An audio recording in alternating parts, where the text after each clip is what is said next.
Well, good morning, everyone. Thank you very much for taking time out of your busy schedules to come and attend this breakfast. I'd like to welcome you on behalf of UHY Hacker Young's Manchester partners and staff to our second in the series of our talks on corporate finance, which we've labelled Inside Track. Today's topic is private equity for me? And this covers an area of finance which I've been involved with personally for 20 plus years. In the early to mid 90s, I used to act as an advisor to private equity firms in London, and then I became a partner in a private equity boutique for 8 years of my life, and now I advise businesses that are going through transactions with private equity backing, amongst other things.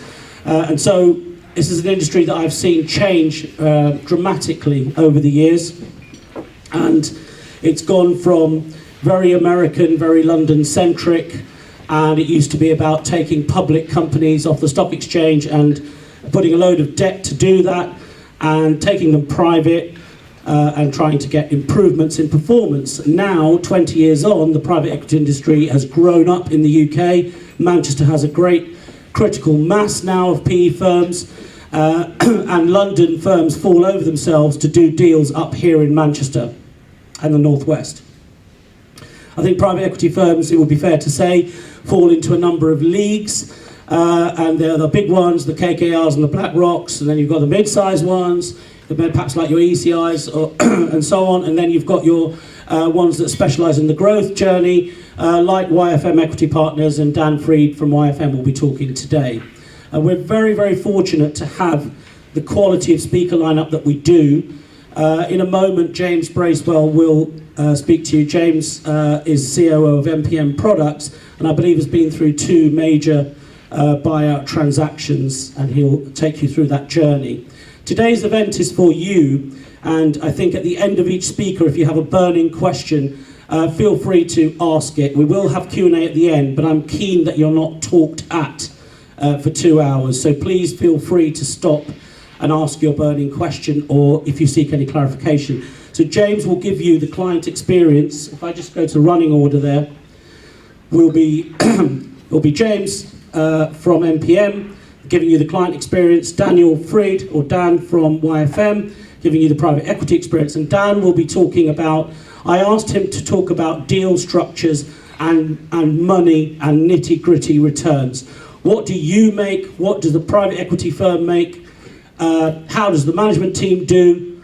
What sort of plan is required? And I asked him to bring two real deals, obviously anonymised, with real numbers. And I think that's quite important, because I think when you look at literature and you look at local events in the marketplace, there's a lot of talk about origination and how great people are to work with, but in the end, money matters. So today, Dan's going to talk about actual deal structures. And then finally, we're very fortunate to have Fiona Mackay of Lightbulb Leadership Solutions. Fiona consults to top-tier PE firms in America and the UK, and has spoken at the United Nations, amongst other things. Fiona specialises in human capital, and the human capital element of a transaction is becoming increasingly important. The quality of the management team, your subs bench, your formal coaching, and the delivery of your objectives of your plan post-transaction, post-MBO, are critical to being financed by the right people and going through an MBO transaction. The people who are going to deliver the plan are as important as the plan itself, obviously. So Fiona will be talking to you about that. If I can just introduce James, we can get straight to the content.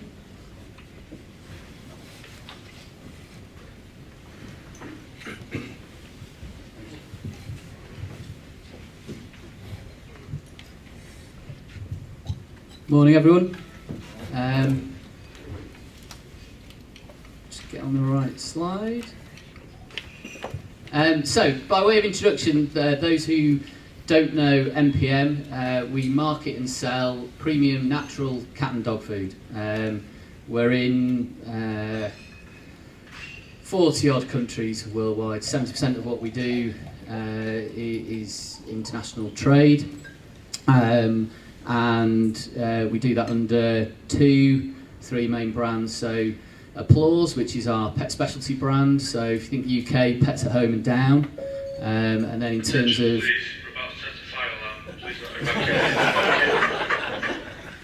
Brilliant. I'll go on until it goes off.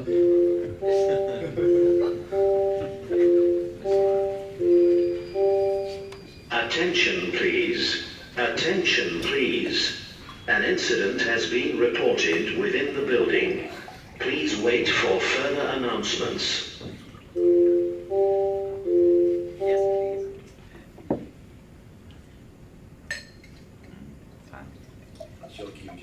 Is that it? Wasn't that bad a start, was it? You set a fire alarm off.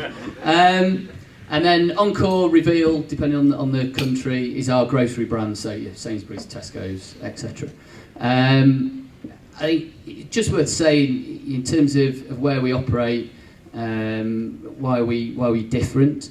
Most of the market out there, pet food wise, is byproducts of human food production. So whatever the human doesn't need off the carcass gets ground up into a brown sludge, and that is pet food.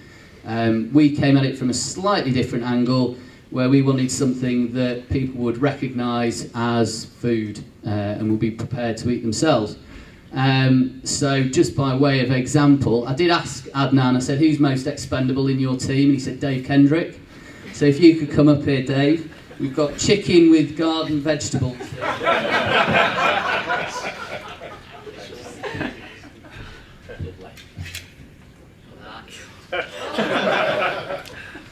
Celebrity, get me out of it. Where is the jungle?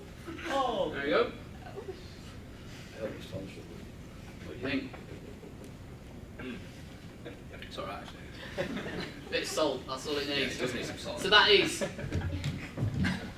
literally just chicken and vegetables in a can. If you've had a tuna Subway melt, you've had our food. Same factory. So you can see why we're different. And I think it's just worth lingering on the background of the business, because I think that sets the scene nicely for what I'm about to talk to. It was founded in 2002 by two guys both called Roger, and I would describe them as your classic entrepreneur trader types. You name it, they'd sold it. Second-hand cars, timeshares, and everything in between. And they came together originally selling a cat litter product from the US under license. And all they were doing was loading up a van on a Friday, going to any of the hundreds of cat shows that were on in the UK at the time, unloading it, selling it, and driving back on a Sunday. And as they were doing this, they were picking up a few contacts, they got into a few wholesalers, and they realised actually where the real interesting bit was in food. And being the types of guys they said, right, well, everyone else is doing this brown sludge, let's try and find if we can do something that is human grade, human food, and people will look at it and go, yeah, I want to eat that myself, never mind my pets. So being the types of guys they are, looked on the back of a can in Tesco's, found out where tuna was made, Thailand, set up a meeting at the British Embassy with a load of suppliers, remortgaged the houses, and then they got a first container of Applause over in 2005. Not something I would have taken a risk on, but type of guys they were. And then in 2006, one of the Rogers friends came into business, a guy called John, and I'd say he was the guy with the corporate pedigree out of the three. And he said, you need to think a bit bigger than cat shows and the odd wholesaler. What about Pets at Home? What about the UK grocers? What about export? And he really lifted their vision and their visor in terms of what they were targeting. And from then on, there was some pretty exceptional growth in the business. In 2008, a guy called Julian Brambridge was hired into the business as sales and marketing director with the aim of kickstarting our route into Sainsbury's and Waitrose, and also expanding on the export business that had already started. And then in 2011, we were doing about 11 million turnover at that point, and I would describe the business as break-even at best at that point. The guy sat down and said, look, we're mid-50s, what do we want out of this business? And really what they wanted to do was de-risk their investment in it, and at some point they wanted to retire. So they made the decision in July 11 to step away from day-to-day running of MPM. They would come to board meetings once a month. They promoted Julian to MD, and his first hire was myself coming in as finance director, with the very, very clear remit of growing the business, making it fit for purpose, for future growth so that they could ultimately exit. That was really important because we were all aligned at that point in terms of what we were trying to achieve in the business. There was no hidden agendas, there was no second guessing, just very clear cut what we were doing. So we had a period of time where I've written on here, preparing the business for sale. Really, it was running the business, making sure that we were making decisions for long-term value, and making sure that there was a structure in place that could absorb the growth that we were generating. And a big piece of what we did was culturally making sure that the business was completely structured in terms of absorbing the growth. So we went from 11 million, the target was 30 million. I think when we did the deal, we were actually turning over 47 million. We'd gone from 15 people to 45, keeping all those people on that journey, all heading in the same direction, probably took up most of our time in terms of mine and Julian's efforts. We appointed advisors in July 13, which, considering we did the deal in March 16, was a long way out. But for us, it was really useful to have them there from the start. In terms of giving us advice, they were a great sounding board. You know, if we do this, how does that look? Is it the right thing to do? You know, what's your experience from previous businesses like this? So it was great to have them there. And also, there was a real education process with the founders around what might a deal look like, how might it be structured, and who are the potential buyers. Very early on, they were very keen on trade. They liked the idea. Mars and Nestle dominate the pet food market around the world. They quite like the idea of a Mars or Nestle coming in and buying them. And they were a bit nervous, I would say, around private equity and what that meant. And there was certainly a big knowledge gap in terms of how it worked, I think is probably the best way to sum it.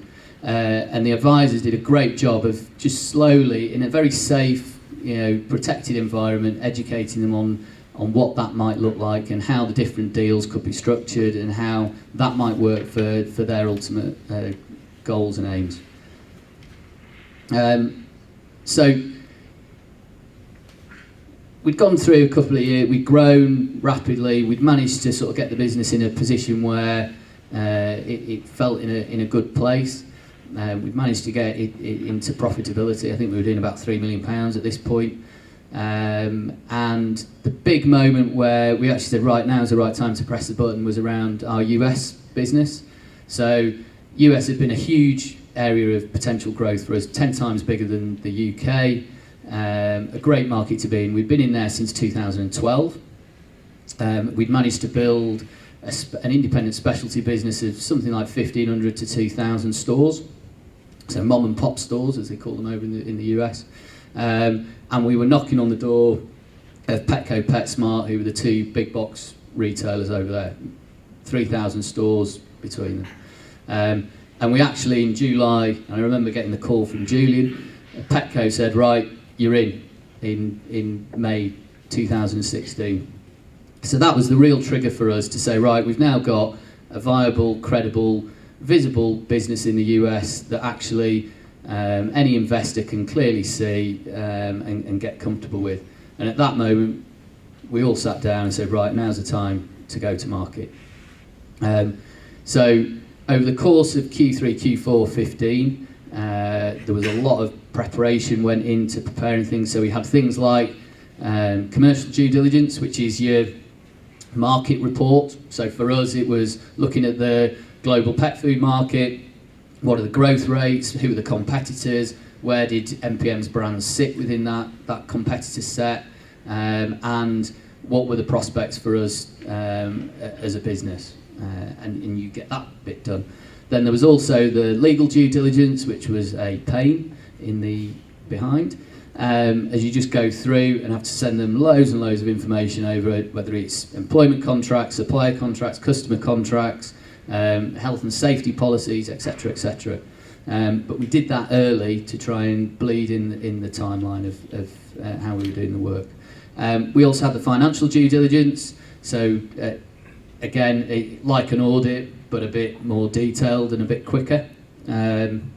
Again, sucking up a lot of management time, and in this instance, finance team time, over a 5-6 week period towards the end of 2015.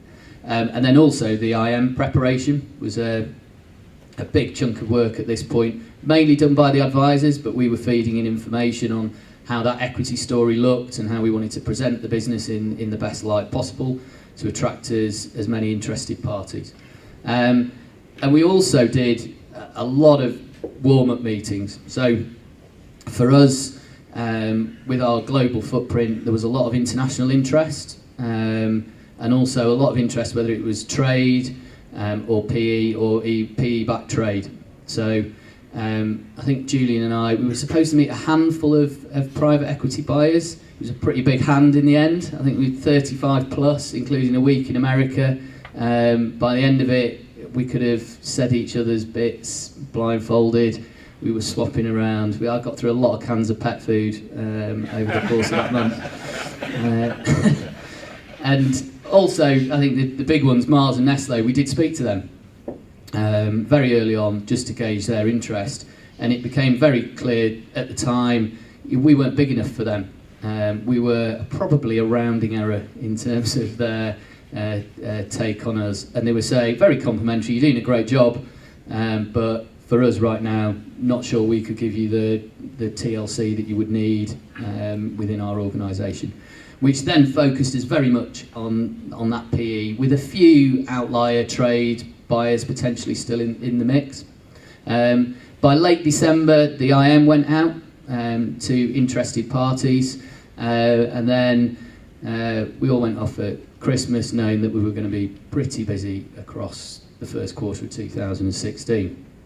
When the first offers came in, I think we had nearly 50 offers for the business, varying from credible to not so credible, and there was a process we were going through to narrow those down to who we felt were the preferred parties based on price, fit with those individuals involved, and also whether they could deliver that offer in the timescales that we were looking at.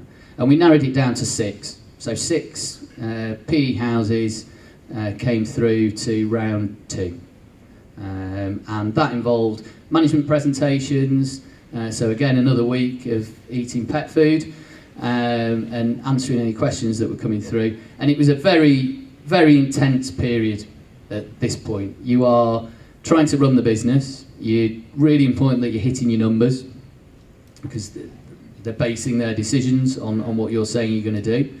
And you're also fielding a lot of questions, 6 different sets of questions coming through almost daily from different teams that they've hired in. And I do remember at the time, sort of pretty much Sunday was my catch-up on the business day, sat in the office in Macclesfield at the time, just trying to catch up on stuff, because it was just full on, constant through that period.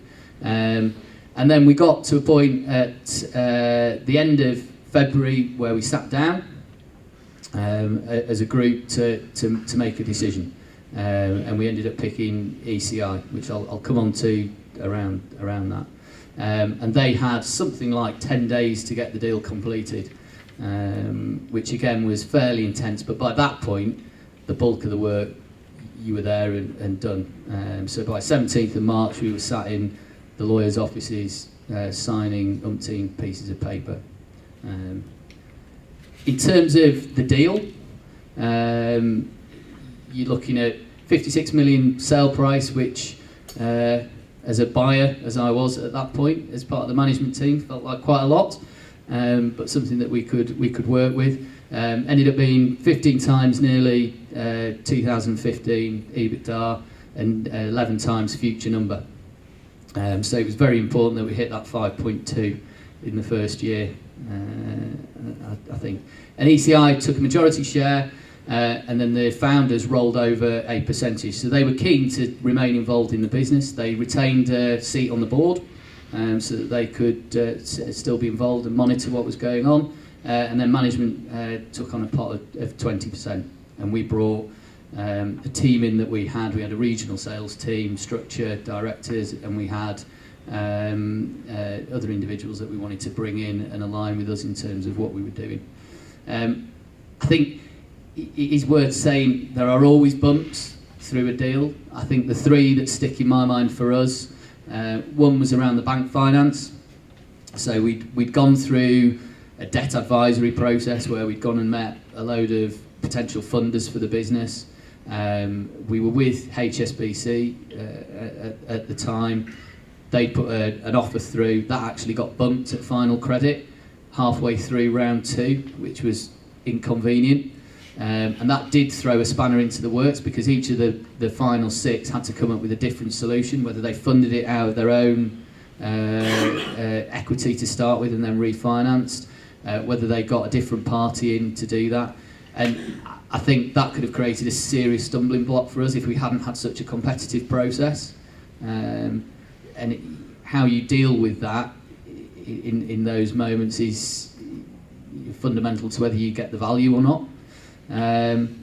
In terms of the overseas buyers, I think this is really important. You look at someone like UHY, they've got really good connections in the US. I think it's always worth testing your advisors on those connections overseas. If you have got an international or business with international exposure, very much testing that out and making sure they do have access to the right parties, they do have regular contact with the people who might be interested in investing in your business, is quite critical in this. And I think with us, there was so much UK interest. I think the international stuff, we just thought, that's a bit too hard, so we'll leave that. But I think that could have been really interesting for us as a management team to have that international advice exposure. And then the final bit is reaching agreement on preferred party. I was talking to someone earlier about this. As a management team, you switch from being a seller to all of a sudden being a buyer, and it's like that. And I think the founders were excellent throughout the process in terms of keeping us engaged, keeping us informed. We were aligned with them. It was just that last day where they sat in a room on their own, they picked who they wanted, they told us who they were going with, and we went, we don't want to work with them. What do we do? And that was the only tense moment through the whole process, all because of a slight communication gap at that point. And ultimately, I see it from both sides. They were sat there going, well, this is our business. Why are you making a decision on who we go with? From our perspective as management, it was, we've got to work with these guys for 5 years, so surely we get quite a big say. You could throw a blanket over the price, let's be sensible. So in the end, they went with our preferred choice, and we're still speaking now.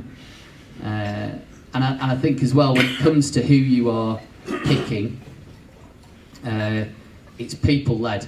It's whether you've got a really good relationship with them. Do you think you could sit around a board table with them and talk about really tough, nitty-gritty issues? And when the chips are down, do you think you can trust them? And I think the best example I've got of how it differs is when we were doing our referencing, we met the guys at Fever Tree. They'd done a deal with LDC, they were at the time, and then they became Mayfair when they peeled off. And Mayfair were in our process alongside ECI. And ECI had also been alongside Mayfair in the Fever Tree process. Fever Tree had gone with Mayfair, and the reason they'd said was, we felt ECI might be a bit heavily involved in the business, we just wanted someone to come in, invest in the business and then leave us to run it. Whereas our approach as management was, we'll take any advice going, and these guys seem like they're going to get really stuck in and help us out whilst we're building the team around us. So, same reasons, but two different parties have picked one or the other on the basis of what they want. So you've just got to meet these people and just get a judge on, can you work with them going forward. What does it mean afterwards? What's happened? ECI have been very good for us as a partner. one thing that we found really attractive around them was that they had a commercial team. So effectively there was Julian and myself. Julian was looking after sales and marketing. I was doing everything else, it sort of head office based. We needed to bring in a marketing director. We needed to bring in a supply chain director. It was fine when we were at 40 million turnover, but when we were trying to get to 80 million turnover, there was just too much. But having ECI there alongside us allowed us to start a lot of the projects, or at least get them scoped out and ready to go, so that when these people came in 12 months later, once we'd gone through the hire process, they could hit the ground running and we could go quickly. And for us, we've always been based up against Mars and Nestle. How do we win? It's innovation, speed to market. So anything that allowed us to go quicker as a business always got a big tick from us. And I think also they supported us. If you look at that bit here, we were flat the year after the deal. That was because we invested heavily in what we needed to do to build the basic foundations for future growth.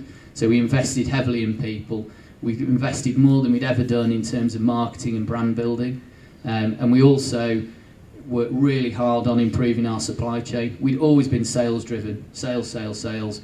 And then we fixed the supply chain bit off the back of that. We actually put supply chain at the fore to try and drive better margins, better customer service, because all of a sudden we were talking to guys like Kroger, Walmart, Target in the US. You need to evidence to them that you've got a pretty slick business behind all the brand and consumer activation work. So they were fundamental in helping us do that, and I would say they've been very much the right partner for us.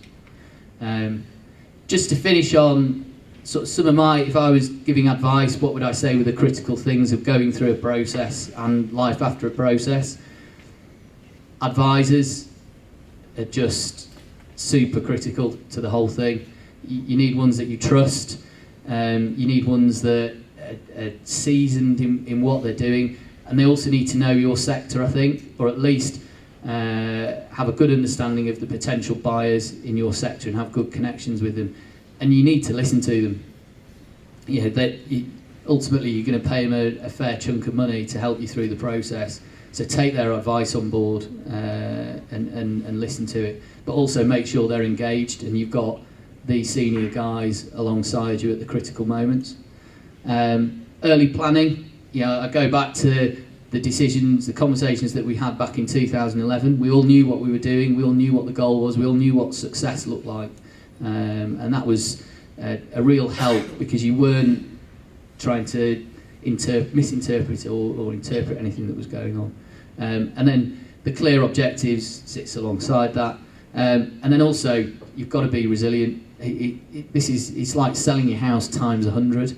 You've really got to want, if you're selling your house, you've really got to want to move. If you're doing something with your business, you've really got to want to do it, and you've got to know why you're doing it. But you've also got to be flexible, because things will come from left field, whether it's something in the business that doesn't quite go to plan, or whether something happens externally. 3 months after we did this deal, we had Brexit vote. We buy most of our stuff in US dollars, so we lost 20% of our buying power overnight, and had to put things in place to mitigate that.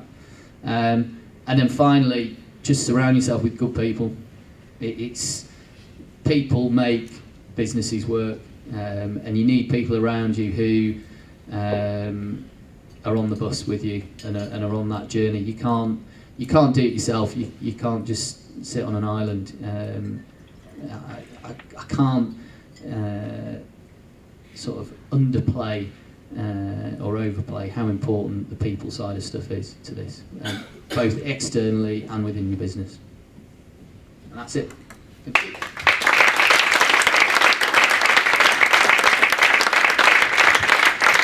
Thank you very much, James. Is there anybody has a burning question for James, or it can wait till later if you like? You can meet everyone that's speaking here today. Sorry, informally as well. There are meeting rooms to the side. You can grab one of us if you need to. I've got a question. Yeah. At the start we talked about 2 transactions, and so we talked about the journey into ECI. What was the second one? Was that pre-ECI? No, we're going through one now. Sorry.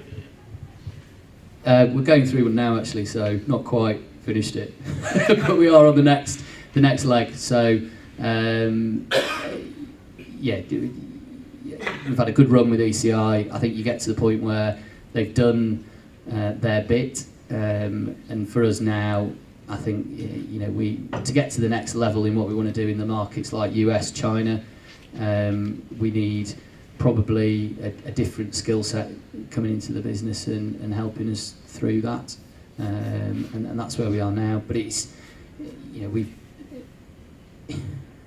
we've hit the numbers that we needed to hit that has allowed us to get to this stage. And ECI had always said 3 to 5 years, and they've been true to the word on that. So yeah, we're working through the second process now. That's where we are. Thank you very much, James. Cheers.